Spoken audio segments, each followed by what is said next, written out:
여러분 반갑습니다. 반도체 오빠 최 회장입니다. 점심 맛있게 드셨죠? 한번 또 오후 시간 잠시 한번 달려보도록 할게요. 오후가 되니까 코스피하고 코스닥하고 그냥 한번 줄줄 흘러내리네요. 오늘 좀 빠지는 것 같습니다. 오전에는 반짝 오르는 것 같더니 오후 돼서는 현재 하방으로 좀 치우쳐 있어요. 코스피는 외국인들이 좀 사요. 근데 개인들하고 기관들이 좀 팔고 있습니다. 코스닥은 마찬가지로 현재 기관들은 외국인들 파는데 개인들하고 기관들은 사고 있습니다. 그러니까 거꾸로네, 거꾸로. 코스피는 외인들은 사고 코스닥은 외인들은 팔고 그런 모습을 현재 보이고 있다, 그렇게 보시면 될 것 같습니다. 강한 반등, 강한 힘이 좀 보여줘야 하는데 그렇지는 않은 것 같습니다. 좀 오를 듯 하면은 또 떨어지고 하는 그런 모습을 보이고 있고, 그동안에 좀 주가 상승이 좀 강했던 종목들 있잖아요. 슈팅력이 좀 좋았던 종목들, 그런 종목들이 조금 조정받고 지지부진하고 뭐 그런 모습들을 보이는 것 같아요. 상당히 안 좋다, 그런 이야기들이 좀 있습니다. 하여튼 지금 상황은 여러분 주식시장 별로 좋지 않으니까 참고하셨으면 좋겠고요. NH투자증권에서 보니까 연금 개혁안 상에 그 국민연금이 향후 5년간 국내 주식을 향후 5년간 연평균 약 12조 원씩 순매수할 것으로 분석을 했다고 하는데, 앞서 이달 정부 자문기구이죠.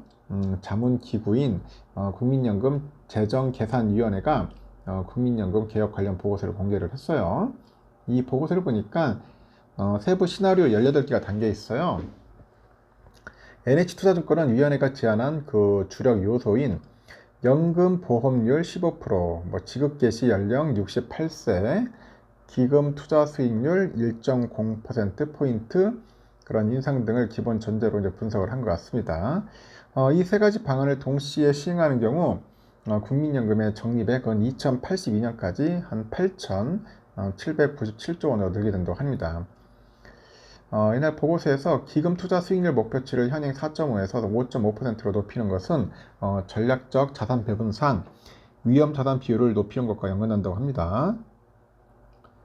국민연금은 28년까지 주식 투자 비중을 44.2에서 55%로 44.2에서 55%로 높이고 채권 투자 비중이 39.8에서 30%로 줄일 계획이라고 합니다. 국내 주식 비중은 현재보다 소폭 줄어들 수 있다고 하죠. 현재 국민연금의 국내 주식 보유 비중은 14.6% 수준인데 27년까지 14% 수준으로 줄일 계획이라고 합니다. 국내 주식시장의 연기금 수급은 크게 개선될 전망이고, 연금기금 그 규모 자체가 대폭 늘어남에 따라서 국내 주식으로 자금이 유입될 수 있기 때문이라고 하죠. NH에서도 올해 2분기 말 143조 5천억 정도 규모의 국민연금의 국내 주식 투자 금액은 2083년까지 1조 281억 1조가 아니라 1,281조 원으로 이제 증가할 전망이라 합니다. 시계를 향후 5년간 제한해서 분석할 경우 국민연금은 국내 주식을 연평균 11조 9천억 정도 순매수를 해서 28년까지 국내 주식 투자 금액을 203조 2천억 수준으로 불릴 수 있다고 해요. 이 5년에 걸쳐서 연평균 100조 원 이상의 순매수가 유입된 사례는 최근에 5년간 개인 투자자 수급에는 없었다, 그런 이야기를 합니다. 아직 개별 종목 단위의 그런 수혜를 예상하기는 이른데 일부 종목의 경우 긍정적인 수혜가 기대된다고 해요. 지금 규모만 달라지는 것이라면 일단 이미 긍정적으로 바라보는 종목들의 비중을 늘리는 것부터 시작할 공산이 크다고 하죠. 기존의 오버웨이트 그런 종목들을 더 적극적으로 사모으는 전략이라고 짚었습니다. 하여튼 국민연금이 좀 많이 사면은 좀 낫죠. 제발 좀 그랬으면 좋겠습니다. 요즘 뭐 에코프로가 자꾸 좀 떨어지다 보니까 상당히 좀 스트레스를 많이 받는가 봐요. 올 한 해 국내 증시를 이끈 것으로 평가되는 2차전지 관련주들이 요즘 일제 약세를 좀 보이고 있다 보니까 그래요. 2차전지 주 원료죠. 리튬 가격이 장기적인 악재로 작용할 것이라는 전망 속에서 중국 기업이 강세를 보이고 있는 뭐 리튬, 인산철, LFP 그 배터리 채택 확대가 있어요. 확대. 그리고 독일과 그 미국의 캘리포니아주 등의 그 전기차 보조금 축소 등이 이제 주가를 끌어내리는 요인으로 작용합니다. 이런 상황에서 2차 전지 쪽 약세 배팅한 또 ETF가 출시 초반 대박을 기록했어요. 인버스 나왔어요. 글로벌 전기차 1위 기업이죠. 테슬라의 주가까지 약세를 보이다 보니 2차 전지 관련주의 추가 하락세를 점치는 목소리도 이제 커지는 모양을 갖고 있습니다. 그래서 주가 좀 빠진다는 거 참고하시면 됩니다. 에코프로도 보니까 전거래 대비 뭐 5% 정도 어제 93만원에 하락해가지고 93만원에 거래 마쳤는데 전날 종가 기준에서 황제주 지위를 반납했죠. 계속 약세를 보이더라고요. 오전에도 계속 빠졌다 올랐다 하면서 상당히 좀 흔들리는 모습을 보이고 있어요. 2차 전지 그 관련주가 최근에 하락으로 전환한 데는 리튬 가격 하락이 가장 큰 요인으로 꼽혀요. 증권가에 따르니까 최근에 탄산 리튬 그 톤당 가격이 27,000달러 수준인데 전년 대비 60% 이상 하락을 했고 리튬 매입 때보다 가격이 하락을 하면은 배터리 업체의 그 수익성이 약화되는 거죠. 그러다 보니까 지금 상당히 지금 안 좋다 그렇게 보시면 됩니다. 글로벌 완성차 기업들이 국내 기업들이 이제 강세를 보이고 있는 니켈, 코발트, 망간, 그 MCN이죠.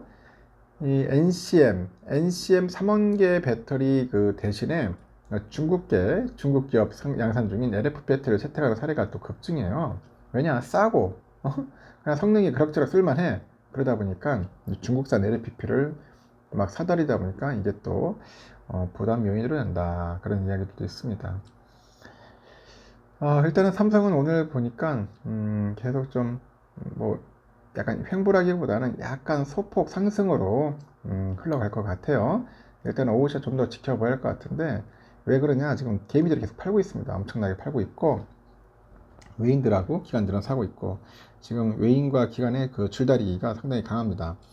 오르려 했더니 야, 저 개미들이 팔아가지고 또 떨어뜨리네요. 상당히 또 아주 황당스러운 또 그런 모습을 우리가 겪어보고 있고, 우선주도 현재 보합권에서 지금 놀고 있어요. 아침에는 한 57,500원까지 갔지만은 현재는 57,200원 사면서 지금 왔다리 갔다리 하면서 흘러가고 있다는 거 참고하셨으면 좋겠습니다.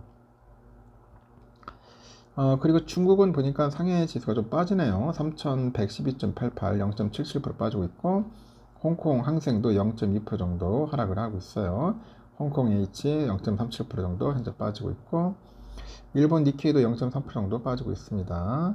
그리고 대만은 거의 현재 약보합으로 지금 흘러가고 있네요. 0.02% 정도 빠지면서 아시아 전반적으로 그렇게 썩 좋지 않네요. 보니까 좋지 않고, 환율은 1328.20, 한 1.8원 정도 빠지고 있네요. 달러 인덱스 104.68 이렇게 하고 있습니다. 오늘은 뭐 재미없으니까 그냥 여러분들 편안하게 그냥 열심히 본업에 충실하시길 바랍니다. 여기까지 하겠습니다.